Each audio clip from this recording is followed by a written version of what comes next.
7. From the gridiron to the airwaves, it's time for the Martin Houston Show with Martin, Xavier, and Simeon. Martin is a national championship fullback from the 1992 Alabama Crimson Tide, known for his bruising runs and devastating blocks. Now he's bulldozing through sports talk with that same championship intensity. Joining him is his son, Xavier, a savant of football knowledge and statistical insight. He's your go-to source for the latest recruiting news and insider updates from across the Bama Nation. And Simeon, the thinker and contemplator, bringing you insight and knowledge that is logical, thoughtful, and on point. Together, they deliver fair and balanced analysis from an insider's perspective with real conversations where the callers, the listeners, and the online maniacs get in on the action by sharing their thoughts, their comment, and their reaction. Join our online maniacs at facebook.com/The Martin Houston Show. You're listening to Tide 100.9 and 1230 WTBC. It's time for kickoff. So buckle up and get ready, because this is the sound of Bama sports. The Martin Houston Show with Martin, Xavier, and Simeon is live. Roll Tide, roll! Roll Tide, roll. Good morning, good morning, good morning. As we kick off the last Monday in the month of April, it's the post-draft edition. I'll get it out in a minute. Post-draft edition. Got lots of conversation to get to. Of course, Alabama getting a big commitment, and that's where we're going to kick off the conversation. But other things that's on the menu is, did Kalen DeBoer overachieve this year? Yeah, Alabama had 10 guys drafted, but it was a big gap between the top and the next round of draft picks. Is Kalen DeBoer doing as much with less? And by the way, the majority of those guys were guys that Saban recruited, so you either have to say he didn't develop them or he overachieved. One of the two. Can't be both, right? So we'll talk about it. The first non-Saban recruit is off the table as an NFL player at the University of Alabama. First time since, 2007 or 6 or 7, I think, when Alabama. 9. Huh? 9. Andre Smith played for Mike Oh, Shea. yeah. That's right. He was the first round draft pick. He was the last first rounder. I don't think he Last was. first. I think it may have been in 2009. It may have been. Didn't Alabama have a Mr. Irrelevant? So Ramsey Robinson, but that was like 07. Okay, so 06. No, 06, because nobody got drafted in. No, it was 07. Nobody got drafted in 08 after Saban's first year. It's just crazy. Wow. But has the page officially turned for Alabama football with this draft? So we'll break that down. We'll look inside the numbers, inside the draft picks. Where does Alabama go next? So lots of conversation around that. We're going to add Kenneth Smith III to the conversation. And when we add him to the conversation, I like to be fair. I like to be really fair. And I don't like doing stuff just to get clicks or get a rise out of people. We played the McVay-Snead post-conference with Ty Simpson, and you could have walked away thinking, man, he was just so disappointed. Well, we're going to show evidence today of the other side of it, and that he was actually doing that to make sure his team doesn't fall apart. Was McVay's response more about not showing too much excitement, Xavier and Simeon, so that his MVP quarterback doesn't think that they're looking to um, replace him this year. Hmm. So was he trying to run on two lanes? Also, did Ty Simpson know that he was going to be the 13th overall pick when he flew up to what was it? What was the draft at Pittsburgh? Pittsburgh. Yeah. So when he flew up to the Steel City, did he already know? Some people say he did. We'll even show you that evidence. So it's going to be a full show. We can get to it all this morning, hopefully. If not, you can join us on tomorrow. We'll keep the conversation rolling. Remember that this is a day that the Lord has made. So let's rejoice and be glad in it. Take some time today to notice someone, love someone, be the difference you want to see in the world today. All right, guys, take it away, man. Yeah, you know, Hold on. I do need to give Simeon the mic, Xavier, before you get started. We're not gonna go deep, but I don't know what happened last night. I think the Lakers got beat last night, but See, but see, did, but did the old okay. man show up? Show out the other night? Just kidding. Simeon just. we, He we, did his thing. They just wanted to get the gentleman sweep out the way, and close it out at home. We'll leave it there. Okay. All right. There's But money old on the man five game. didn't old man make a steal at the end of the game, and Yeah, he he got made the steal, still got clutch the three. game tying three to send it to overtime. Okay. Yeah. I You just know, figured I figured for our listeners, nobody cares about the Lakers but us. And I don't know that we care about the Lakers. We just like LeBron. I would say LeBron could go to the Hornets. I'm a Hornets fan now. All right. All right, X, take it away. Yeah, yeah, it was a great weekend for a lot of former Bama players, but there's some big news about a future Bama player as Alabama was able to land the commitment from Elijah Haven, the five-star quarterback out of Louisiana that we've been talking about a lot. And just real quick, because I looked up his career numbers. Now he's going into his senior year, and he already has over 9,000 passing yards, 9,207 passing yards. He has 134 passing touchdowns. They only have his junior year listed for rushing touchdowns. So he has at least 145 career touchdowns in 3 years. And this kid, I think this is the quarterback room at Alabama is already insane. But Coach Saban didn't land five-star quarterbacks 3 years in a row. Think about that. Coach DeBoer has three five-star quarterbacks in his first three full recruiting classes. And if he had kept Julian around, he would have had 4 for 4. Hey, But that was Saban's guy, so we ain't gonna get yeah. we don't even gonna mention that. But three guys and 6'5", 225, an athlete. He plays basketball as well, so he's mobile. He can move. This might be the most interesting quarterback Alabama's ever signed, and potentially the future. Yeah. Hey, let me ask you this: do you think Ty's draft pick, Simeon, was this around that? Uh, was his draft date anywhere tied potentially to that result? Because that they had to be saying, we can get you to the league. And what a testimony of a guy who started 15 games, went through. Think about the hatred and all of the negativity around Ty Simpson.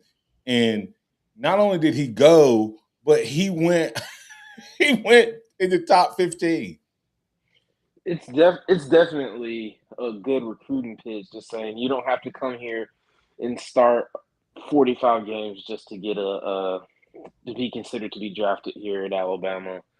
It's just when you see a guy like Ty Simpson that waited his turn, and not saying that Elijah Hayes is going to have to wait his turn, but right now he's going to have to beat out Jed Tate. I mean, you can start naming the guys that he's going to have to beat out, and that's not going to be easy. And so when you see that, I mean, even in Trent Seaborn, he's going to have to come in and compete with him as well. Um, and You so when sound like you sound like what's the name talking about throwing Stetson Bennett out. I'm just kidding. That's wrong. when you when you see the talent that this team has in the quarterback room, you know you're going to have to fight for it. So your collegiate starts might be limited, but to see that, hey, this guy did it um, in one season and was able to be a top 15 draft pick, that always helps recruiting. Yeah, X, is it possible that Elijah is not worried about who's in front of him, that he's really only looking at the two guys that's fighting it out for this year? Is he is I mean, I'm not trying to be funny. No, Is he coming here? Because right now you have to understand, he's coming here expected to be the starter for how many years? mhm. Or he's expecting to come here and beat out at least two guys or make them transfer. Check. So to simply put it, Austin Mack and Keelan Russell. Austin could be a one and done guy if Yeah. he wins the job, just like Ty. Well, okay, let's say Keelan sticks around. Keelan will be a redshirt sophomore his first year on campus. Keelan could be another one and done guy. But let's say it is Keelan wins the job this year. You give Keelan Russell 2 years as the starter at Alabama, he's a first round draft pick most likely if he continues to progress at the rate that we see his career going. We expect it to go. So okay, 2028 rolls around. He's competing with Jet and Tatum, maybe if both of them. He believes he can redshirt a year and win the job. I mean that is you're going to most likely you're going to have a two redshirt sophomores at most and a redshirt freshman That, when none of them have any real experience because of who they're behind. that's what I'm saying is though if he that's what I'm saying. He's banking on the fact that he's gonna come in and either beat out at least two guys or make them transfer. Yeah, Not counting the guy that's in the class with them. yeah. His true competition are going to be guys that don't have a lot of snaps up under their belt when it's his opportunity to take the job. Yeah, and we have to hit the break here. But if Mac starts and gets drafted, and then Keelan starts and gets drafted, man, as Samuel Pittman said, we are QBU now. You have to start thinking about it because right now, Alabama, what school has more guys in the league than Alabama? Alabama has what, Every six starting quarter, quarterbacks? How many every quarterbacks? starting quarterback since Jalen Hurts since 2016, every single starting quarterback for Alabama has been drafted. So what? This six? We have six quarterbacks in the league. Jalen, Tua, Mac, Ty, Jalen, Miro, Ty Simpson, Bryce. You didn't mention Bryce. Bryce. So You sure that you counted that right? Xavier I two did J. say Bryce. No, you The didn't. two Jalen's, Tua, Mac, Bryce. No, so we got seven. That's crazy. We'll be back on the other side. Alabama is now QBU, and the scary part is we may have one or two guys that may be better than anybody that's ever played here. Yeah. Ouch. Especially considering the style offense that Alabama will employ in 2026 and beyond. We'll be back on the other side. You're listening to the Martin Hughes Show with Martin, Xavier, and Simeon. Tide 100.9 traffic.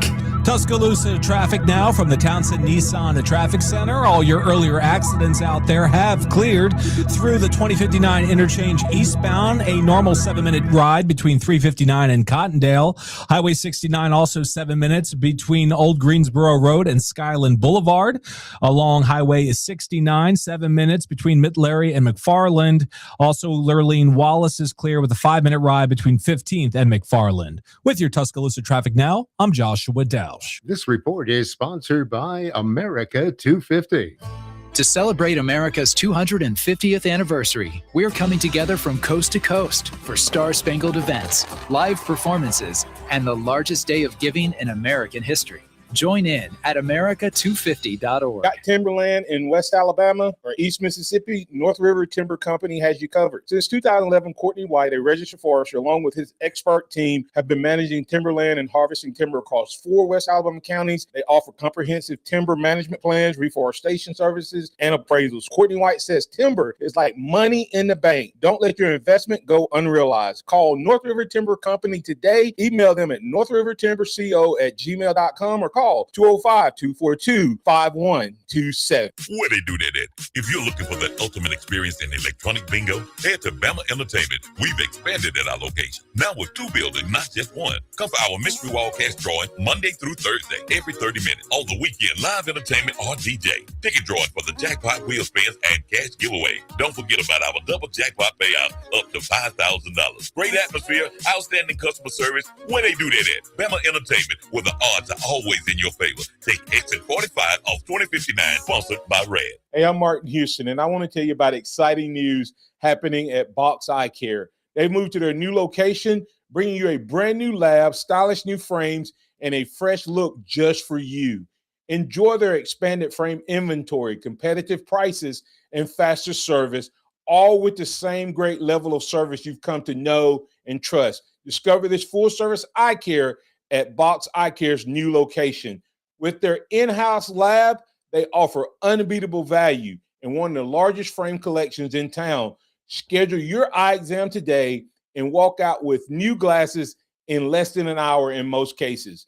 Visit boxeyecare.com. That's boxeyecare.com or call 205-342-0660. That's 205-342-0660. Visit them at 5003 Oscar Baxter Drive. That's Box Eye Care. Your vision, our priority. Congressman Barry Moore has always delivered for Alabama. As a member of the House Freedom Caucus, Barry Moore earned a score of 100 from Heritage Action for protecting our values. He's helped thousands of Alabama families, fought for our veterans as a veteran himself, and secured millions for infrastructure, first responders, and public safety. Barry Moore helped pass Trump's One Big Beautiful Bill, delivering tax cuts for hardworking Alabama families, and stood strong to secure our borders.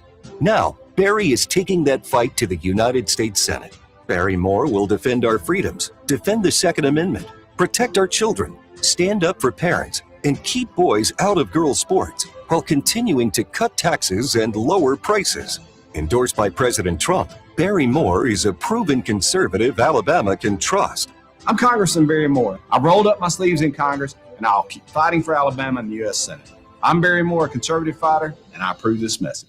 Approved and paid for by Barry Moore for U.S. Senate. Tide 100.9 Tuscaloosa weather.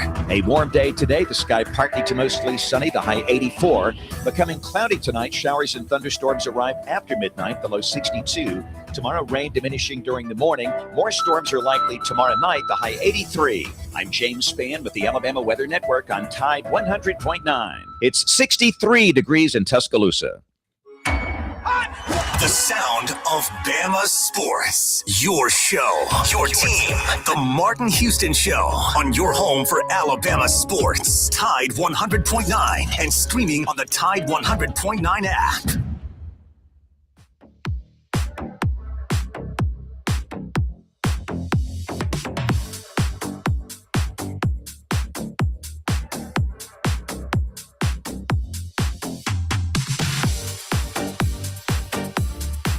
Welcome into the Martin Houston Show. Martin Xavier and Simeon. We have Kennington Smith III joining us. How you doing this morning, Kennington? Yeah, I'm doing well. How are y'all? Doing good, doing good. Man, we got a lot to get into. First, to get your thoughts on this before we move on, your thoughts about Alabama landing Elijah Haven this weekend, the five-star quarterback out of Louisiana. Yeah, I think the granular thought that I have is there anybody in the country recruiting quarterbacks like Alabama is? You think about like not only in terms of like pedigree, but in terms of numbers. It's like the common thought is that you can't stack talent in the quarterback room, particularly because only one can play. Guys are going to transfer out. And you look at like Alabama, and then they sign Keelan Russell, and they come back the next year and sign another 5-star Jeff Kamal, and then a 4-star under him. And you come back the next year, you have a 4-star in Trent Seaborn, and then another 5-star in Elijah Haven. So just like the numbers, but also the pedigree, it just kind of makes you think that nobody is recruiting quarterbacks at the level that Alabama is right now, unless I'm mistaken.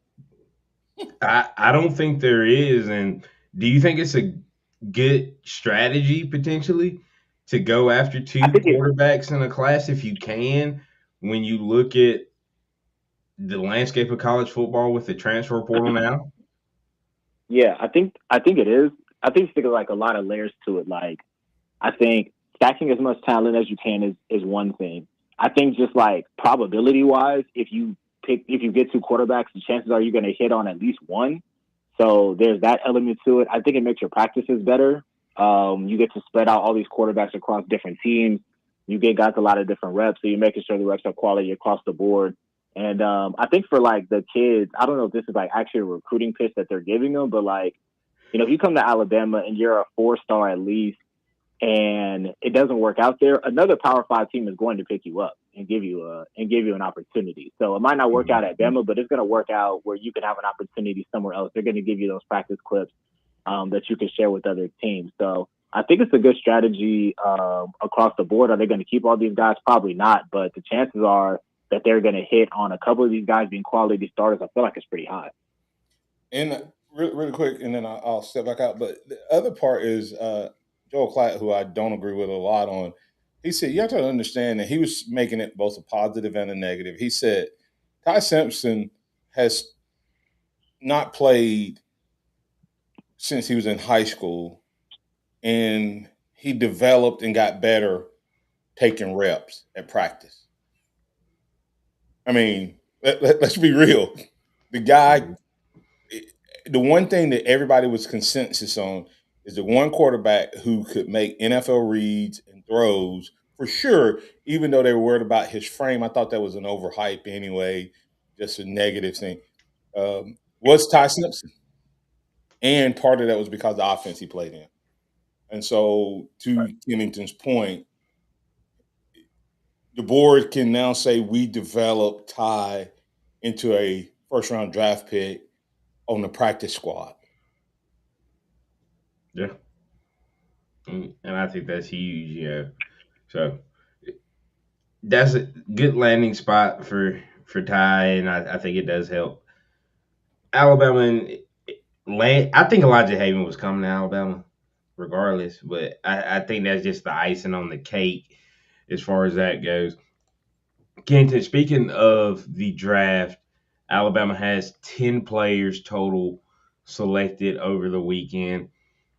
A surprise that Deontay Lawson's name wasn't called, but apparently that knee injury has more concerns than even we realized. So the fact that he was able to produce almost 90 tackles for Alabama might have been a more than we should have expected coming off of that knee injury. But your thoughts on Caden Proctor and Ty Simpson going in the first round of the NFL draft? Yeah, not surprised to see Caden Proctor. I think Ty Simpson was somewhat of a surprise to some, especially as high as he went to. But I think they both landed in solid situations. Caden Proctor's in a situation where he doesn't have to be like great right away. The Dolphins are a rebuilding team, so he could kind of come in, grow with the team. He fits the timeline, so I think that's a good fit. I think Ty Simpson is a good fit with the Rams in terms of like the system. I know there's questions and debates about the Rams being a Super Bowl now team going for a quarterback that's not going to start. But for Ty Simpson personally, you think about the chance that he had to hit the transfer portal and take, let's say, $5-6 million for a 1 year, and now he's about to get 20+ million guaranteed in the NFL. So that was a smart bet by him.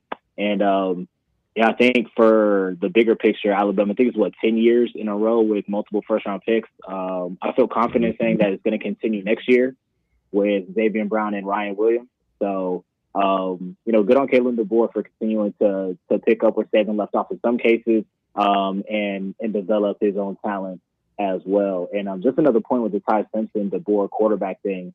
DeBoer can now go and tell these, recruits that he can kind of develop all different type of quarterbacks, like Michael Penix, straight drop back passer, top 10 pick. Then he inherits Jalen Milroe, dual threat quarterback. He goes top 100. And then Ty Simpson kind of have a little bit of both of those attributes, and now he's in the top 15. So I think, DeBoer being able to adapt to different quarterbacks, and then he's producing all these guys at a high level getting drafted, I think it's something that he can go and sell to these recruits as well. See? Yeah, Kennington, when you look at Caden Proctor, Ty Simpson, then Jeremy Bernard, that's 3 top 60 picks that Coach DeBoer 50. had, 50 picks, and then there wasn't another Alabama player drafted for almost another 100 picks later. Did Coach DeBoer overperform with the teams that he had? Because if you're looking at, those first 3 picks, you're like, wow, okay, Alabama did really well. And then you look at the rest of the picks, they were, late 100s to late 200 picks. So what do you think about that? Yeah, I think, in some ways there's like some leftover hangover from like Saban leaving a lot of guys who probably would have been draft eligible that would have stayed, have transferred out, and then some guys that had some stay or go decisions, like a James Smith decided to transfer as well. So I think in some ways he has made the best of what he's had. I think another way to look at it is just like you think about how much young players that Alabama was playing with in the last few years. Like I think next year in the draft, you're probably going to see a little bit more like spread out what you're used to seeing with Alabama, where like picks are like consistent day 1, day 2, day 3. So I think it's a little bit of both. Like I think he maximized what he had, and then I think you also have to look about it from a sense of like how much young talent there is on this team that's going to be draft eligible in the next year. And I think that's going to be, kind of like a testament or something that we look at in terms of like how Kalen DeBoer has developed talent from when he got to Alabama to at the end of year 3, because a lot of those guys that he came with are going to be high round draft picks next year. Agreed. And I think year 3 is going to be a really big testament, as you said, because really everybody that's going to go into next year's draft is 100% a DeBoer guy. Just about. I mean, you're going to have Bray Hubbard, who didn't play as a freshman up under Saban, but you've seen what he's turned into. You talk about Ryan Williams, Xavier Brown, Yanze Pierre. Does that make you feel good about the 2026 season when we talk about guys that we expect to get drafted next year? I think that there is optimism about that, where you think about the development, and then guys who aren't draft eligible, but you expect to like take a leap. Guys who are kind of DeBoer guys, like a Dijon Lee, for example, London Simmons, Michael Carroll, those type of guys. So I think there is some optimism about the season, but I think it's more just about like you feel good about the direction of the program. When you think about just the way that he's been able to come in and develop this talent, like, if Saban was the coach, what Ryan Williams and Xavier Brown and all these guys have turned into what they turned into, there's a good chance, but DeBoer had to keep these guys there. And then with a whole new coaching staff, new system come in and develop them and still turn them into high round picks. And then you think about the guys that he's kind of found that were diamonds in the rough that are going to be draft picks at some point down the road, like a Latia Brooks. You feel good about what Alabama's program is going to be once DeBoer, continues to keep like stacking year after year. So I think like for this upcoming year, the optimism is still there. It's going to be a playoff contender, SEC contender, but just like on a larger scale, the way that he's been able to identify talent, get them on the field early, get them producing early, and then also find the kind of diamonds in the rough that can produce at the same level. That's the type of talent. That's the type of talent acquisition and development that you want in a head coach. I think that's kind of like what I look to in terms of what fans should be optimistic about. Yeah, we're going to get to break and we're going to come back and continue this conversation. Talk about the contracts that Alabama coaches got last week and your thoughts on that. And also we'll get Pat in on the conversation and more. We'll be back on the other side. This is Martin Houston Show with Martin Xavier and Simeon. Tide 100.9 traffic. Tuscaloosa traffic now from the Townsend Nissan Traffic Center. All your earlier accidents out there have cleared through the 2059 interchange eastbound. A normal 7-minute ride between 359 and Cottondale. Highway 69 also 7 minutes between Old Greensboro Road and Skyland Boulevard. Along Highway 69, 7 minutes between Mittlerry and McFarland. Also, Lurleen Wallace is clear with a 5-minute ride between 15th and McFarland. With your Tuscaloosa traffic now, I'm Joshua Dow. Get your life back when the world's gone crazy. Get your life back. And I don't mean maybe when you know you got to have a friend. You call 833-833-BEST and get your life back, baby. Get your life back, baby.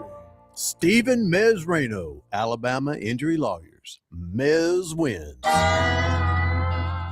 Hey guys, you're guaranteed to make mom smile this Mother's Day with one call to Stephanie's Flowers. They have roses, all kinds of floral arrangements, and fresh cut flowers, stuffed animals, and balloons. They make it easy. Call 345-3074. Tell them what you're looking for, and they'll deliver it for you. You can also pick it up at Stephanie's Flowers at 514 Hargrove Road, East in Tuscaloosa. Make her smile on Mother's Day with one call to Stephanie's Flowers, 345-3074. What does it mean to advertise and do your marketing with Town Square Media Tuscaloosa? Melissa started her business in 2014. What would you say to someone considering Town Square Media Tuscaloosa? My experience with Town Square Media has been awesome, and I would definitely recommend it to anyone.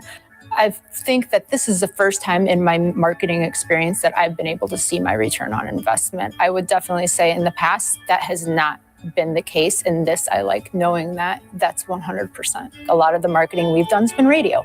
You guys have so much more to offer than that, whether it's, websites from targeted marketing to radio. You are kind of a one-stop shop, and it makes doing marketing so much easier. So I would definitely recommend it. For more info on marketing with Town Square Media Tuscaloosa, call 205-345-7200 or click on Advertise with Us on our website. Finding great candidates to hire can be like, trying to find a needle in a haystack. Sure, you can post your job to some job board, but then all you can do is hope the right person comes along, which is why you should try ZipRecruiter for free at ZipRecruiter.com/radio. ZipRecruiter doesn't depend on candidates finding you. It finds them for you. Its powerful technology identifies people with the right experience and actively invites them to apply to your job. You get qualified candidates fast. So while other companies might deliver a lot of hay, ZipRecruiter finds you what you're looking for. The needle in the haystack. See why 4 out of 5 employers who post a job on ZipRecruiter get a quality candidate within the first day. ZipRecruiter, the smartest way to hire. And right now, you can try ZipRecruiter for free. That's right, free at ZipRecruiter.com/radio. That's ZipRecruiter.com/radio. ZipRecruiter.com/radio. ZipRecruiter. Interact with the Martin Houston Show by calling us at 205-342-9904 or tuning into the Martin Houston Show on Facebook.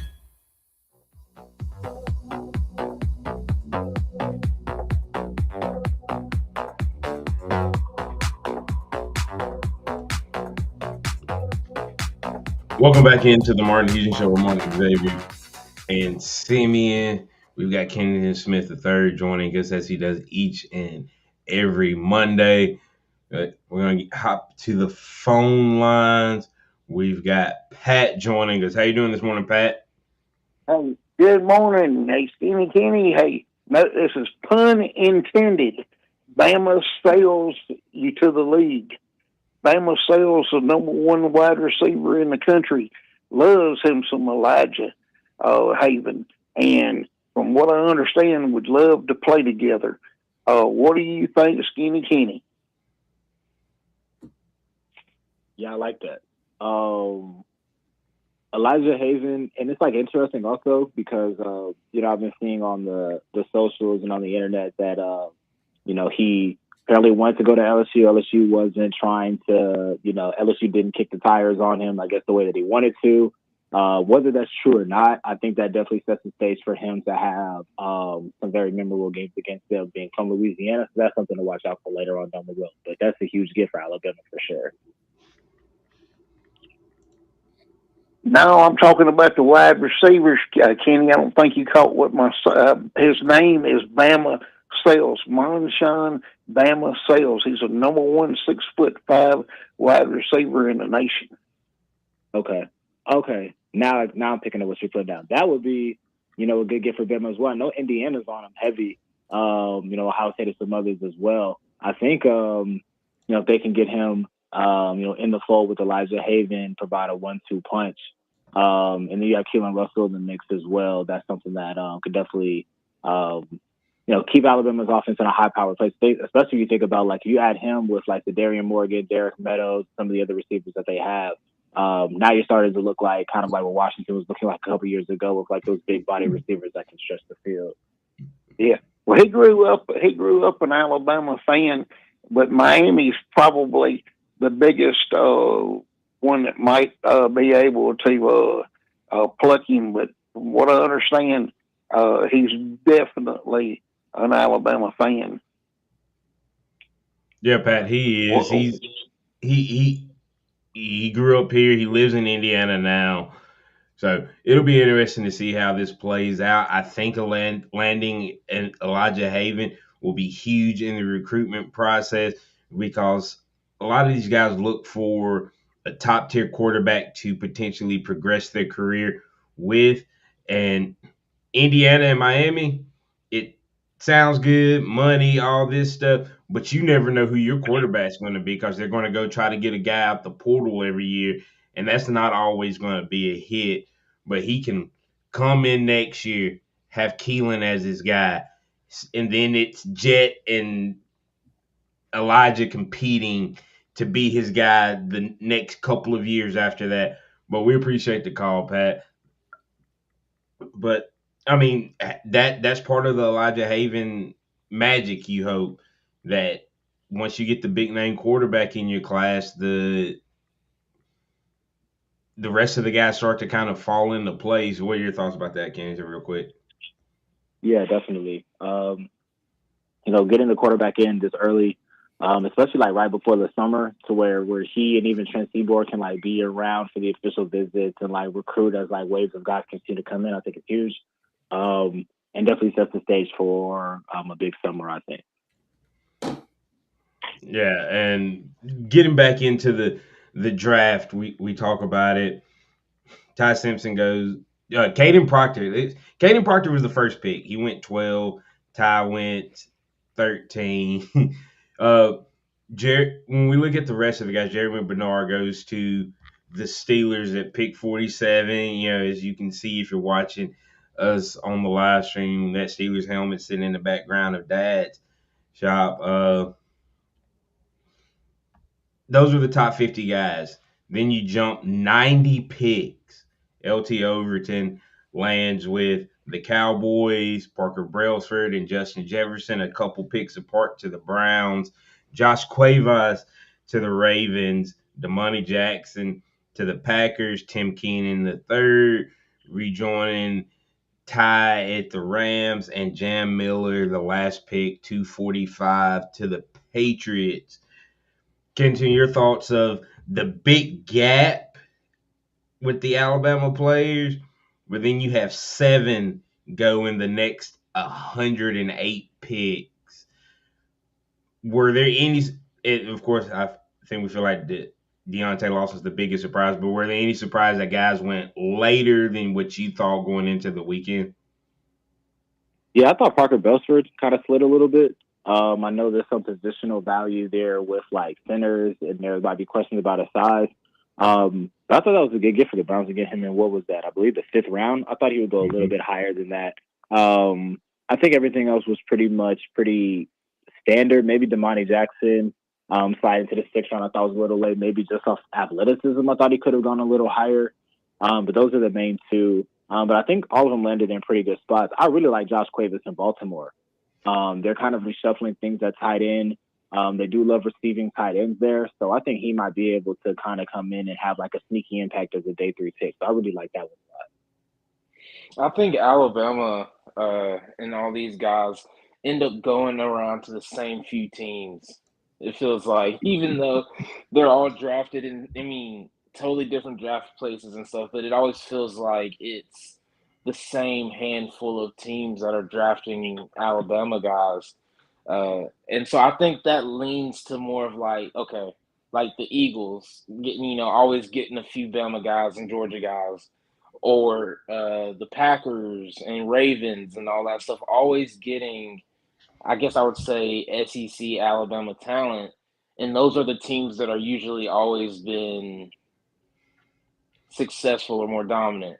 So I think that lends to something should lend something to these NFL teams. Maybe we should start taking more of these Alabama guys. Maybe even if that means taking them in later rounds, you always get good value for what you get.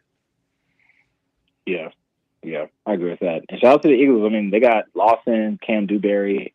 I think 2 guys that are going to have opportunity to make the team in the training camp. So I'll be interested to see how it works out for both of them. Didn't they get Roberts as well? Yeah, they got Jaden Roberts. Cam went to the Falcons. Yeah. Okay. So, Falcons went to the Falcons. Jaden Roberts went to the Eagles. That's right. Yeah. But at Kennington, there was a lot of controversy around the tie pick.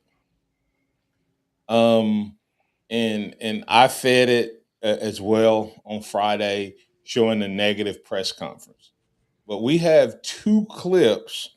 One of them is long, and I feel like we should play it in its entirety. Have you heard the guy, Tim Pelissari, or think something like that, in what he reported on Ty? Not off the top of my head, no. Okay, all right. I want you to listen to this. We'll probably get you to respond on the other side of the break, but this is about a 3-minute clip, and listen to how he lays out the Ty Simpson pick.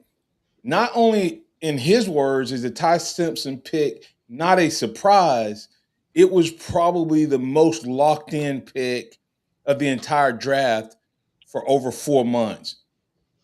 Maybe the best kept secret ever in a college football draft, except for the fact that literally right before Caden Proctor was picked, it got leaked. Listen to this. To understand the Ty Simpson selection, you need to go back months and you need to understand the current landscape of college football in the NIL era. Okay. Way back in December, Ty Simpson is still playing. He's taken Alabama to the playoff. He's got a lot of different things football-wise on his plate. He had not hired an agent at that point. They were evaluating options. His dad, Jason, who's a head coach at UT Martin, was calling people that he knows in the NFL and knows through football circles and basically seeking input on, hey, should my son come out in the draft? Should he transfer? Should he stay at Alabama? What do you think? One of the people that he leaned heavily on and told him in December the floor is first round for Ty Simpson was Les Snead, the Rams general manager. You fast forward in the coming weeks, again, as Alabama is going to the Rose Bowl, and there's going to be discussion about, all right, all the money is moving in college football at this point. Miami's offering $5 million for Ty Simpson to come there and play college football in 2026. When it's, well, no, we're not going to do that. They come back and they offer him $6.5 million. That is more money than the top pick in the second round gets in a signing bonus to play college football. So then they're out there in LA for the Rose Bowl. The Rams actually have Ty Simpson's parents over to the facility. They spend time with them. Mom is still on the fence. Dad's gathering all the information. And when they asked, why should Ty come out in this draft?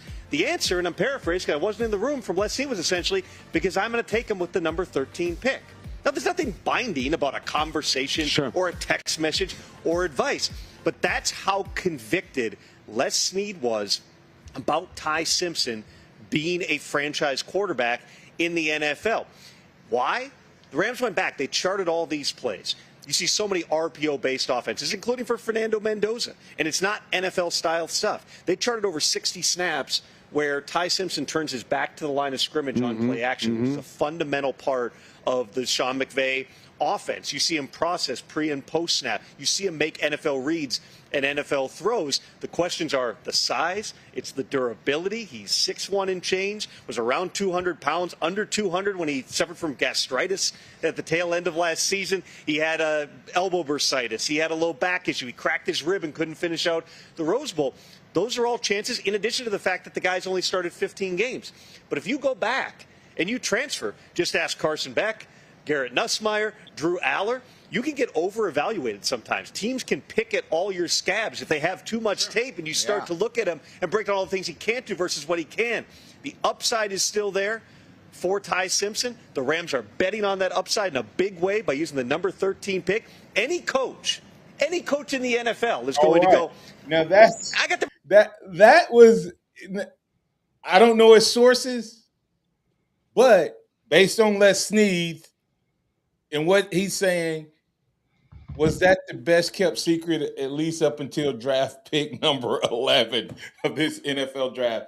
We'll break it down on the other side. Here's what's trending on the Tuscaloosa thread. Good Monday morning. This newscast brought to you by Spiller Furniture and Mattress. Today is the 15th anniversary of the super tornado outbreak across the southeast. 252 died in Alabama alone on April 27, 2011. Some 60 in Tuscaloosa. That saw 12% of the city heavily damaged and destroyed. Phil Campbell and Hackleburg were also devastated, as was Hale County, where 8 people died there. Click TuscaloosaThread.com throughout the day for more West Alabama news, sports, and weather. It's free on Hartley Town Square Media, Tuscaloosa. Tide 100.9 traffic. Tuscaloosa traffic now from the Townsend Nissan Traffic Center. All your earlier accidents out there have cleared through the 2059 interchange eastbound. A normal 7-minute ride between 359 and Cottondale. Highway 69 also 7 minutes between Old Greensboro Road and Skyland Boulevard. Along Highway 69, 7 minutes between Mittlerry and McFarland. Also, Lurleen Wallace is clear with a 5-minute ride between 15th and McFarland. With your Tuscaloosa traffic now, I'm Joshua Dausch. This report is sponsored by America 250. More for your budget at Townsend Nissan. Rogue Platinum, $288 a month. Sentra, $199 a month. And take $5,000 off a new Nissan Frontier. Townsend Nissan, your family in the car business. To celebrate America's 250th anniversary, we're coming together from coast to coast for star-spangled events, live performances, and the largest day of giving in American history. Join in at America250.org. Our senators, Katie Britt and Tommy Tuberville, and Representative Terry Sewell, are standing up for radio listeners like us by supporting legislation to keep AM radio in cars. They know the value of local radio in times of emergency. Now it's time for Congress to finish the job and pass the AM Radio for Every Vehicle Act. Learn more at dependonam.com.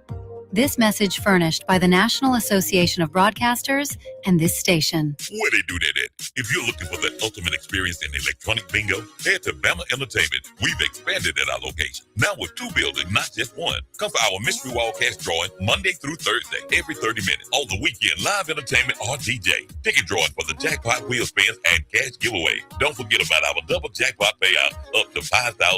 Great atmosphere, outstanding customer service. Where they do that at? Bama Entertainment, where the odds are always in your favor. Take exit 45 off 2059, sponsored by Red. Motherhood to me is everything. They have no days off. They're so resilient, so strong, and so underrated. They are 24/7 on call. I wouldn't be where I am today without her support and guidance. She just pulled her boots on every day and went to work. She taught me the importance of being self-reliant and kind, but not a doormat. Mom is the pillar of our ranch. She's the backbone of our family. I'm very fortunate that I grew up with a great mom, and I'm even more fortunate that I've got a great mom for my children. Boot Barn, keep west. What does it mean to advertise and do your marketing with Town Square Media Tuscaloosa? Melissa started her business in 2014. What would you say to someone considering Town Square Media Tuscaloosa? My experience with Town Square Media has been awesome, and I would definitely recommend it to anyone.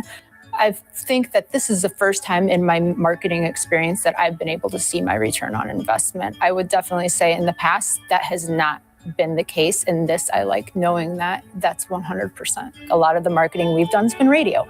You guys have so much more to offer than that, whether it's, websites from targeted marketing to radio. You are kind of a one-stop shop, and it makes doing marketing so much easier. So I would definitely recommend it. For more info on marketing with Town Square Media Tuscaloosa, call 205-345-7200 or click on Advertise with Us on our website.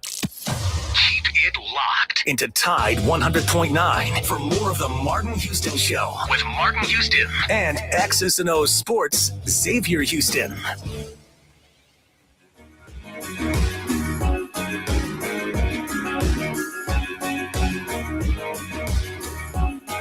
Still on the fence. Dad's gathering all the information. And when they asked, why should Ty come out in this draft?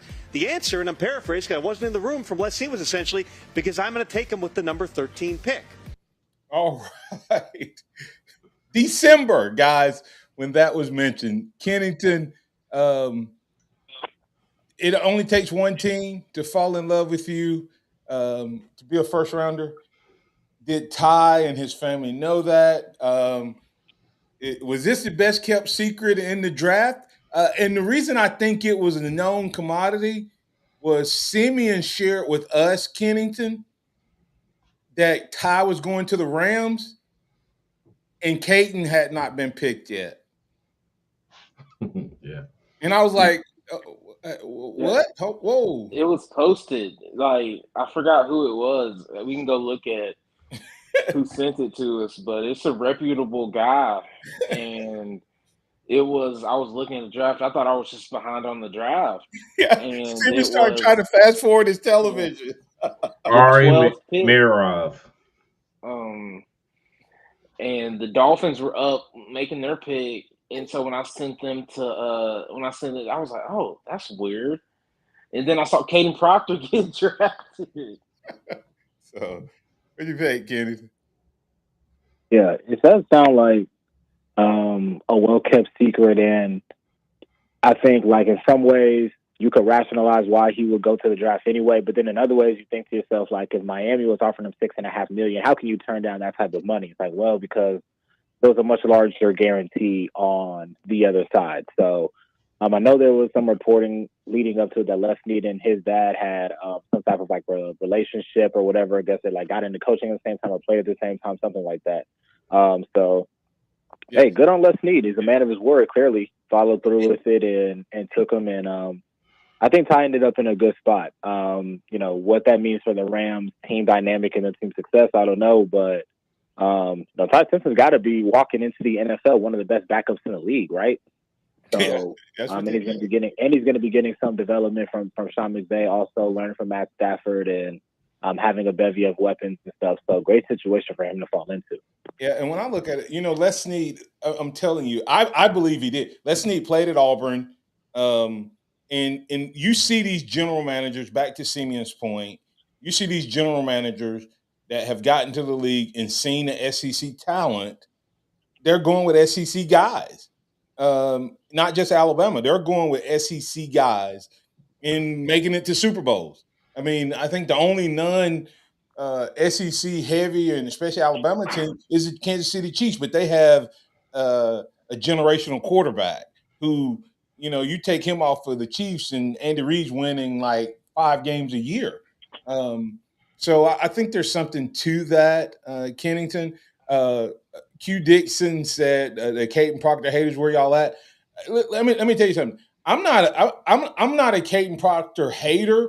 I'm a Caton Proctor realist who said if Caton Proctor gets his butt back up to what he played here, it's going to be the same story. However, if Caton Proctor stays on the trajectory he's on, smaller, slimmer, dude's super athletic, I think he not only can I think he have a long career if they move him to guard. I think a 340 to 50 pound Caton Proctor may be a good time left tackle, Kennington.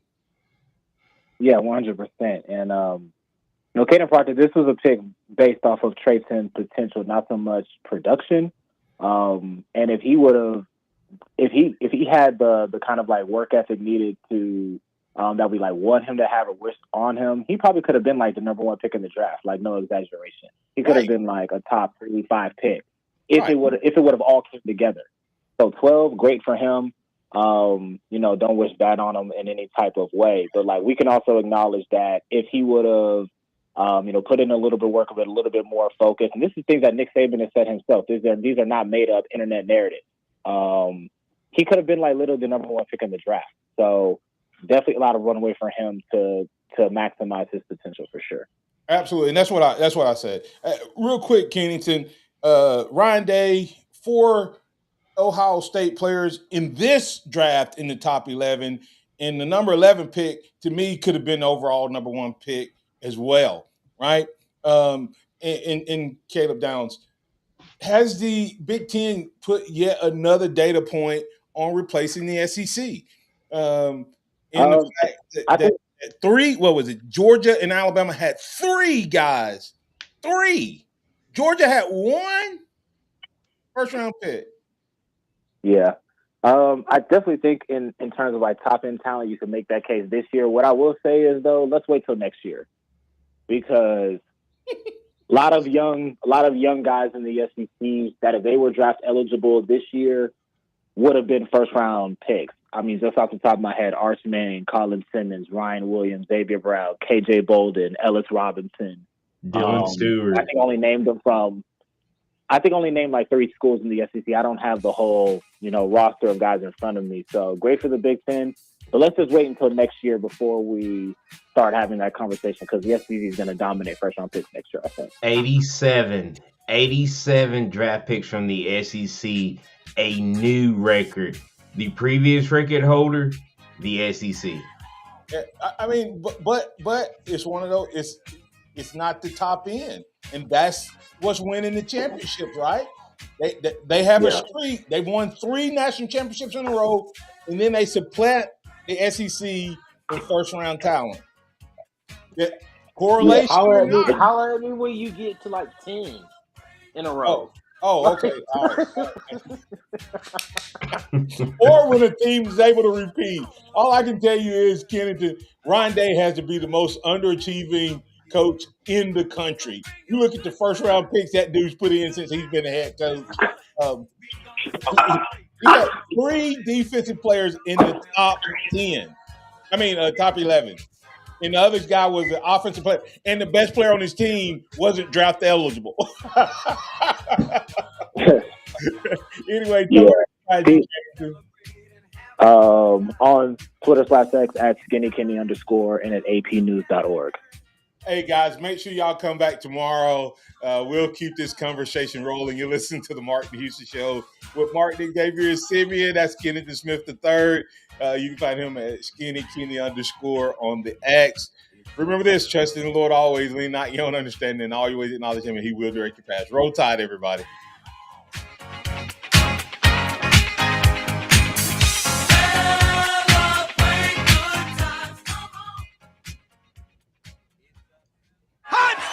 Thank you for listening to the Martin Houston Show on your home for Alabama sports. Tide 100.9 and streaming